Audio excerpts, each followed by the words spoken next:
దేవునికి మహిమ కలుగునుగాక. ఈ దినం దేవుని వాక్యం, నీ ముందర నడుచువాడు యెహోవా, ఆయన నీకు తోడయుండును.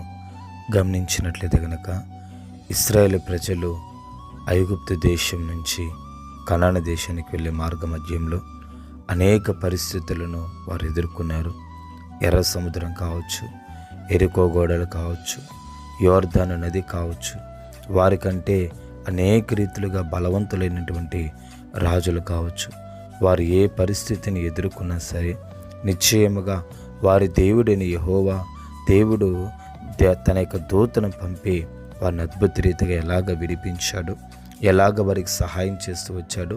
యుద్ధము చేయవలసిన పరిస్థితుల్లో దేవాతి దేవుడు ఆ యొక్క ఇశ్రాయేలు ప్రజలు ఎలాగైతే బలపరిచి అద్భుత రీతిగా ఆ యొక్క యుద్ధంలో జయమునిచ్చాడో అదే ప్రకారంగా ఈ దినాన నువ్వు ఏ పరిస్థితిలో ఉన్నా, ఎటువంటి స్థితిగతిలో ఉన్నా సరే నిశ్చయముగా నీ దేవుడైన యెహోవా నీకు తోడయుండి నువ్వు ఉన్న సకల పరిస్థితులన్నిటిలో నుంచి విడిపించి నిన్ను కాచి కాపాడునుగాక. ఆమేన్, ఆమేన్.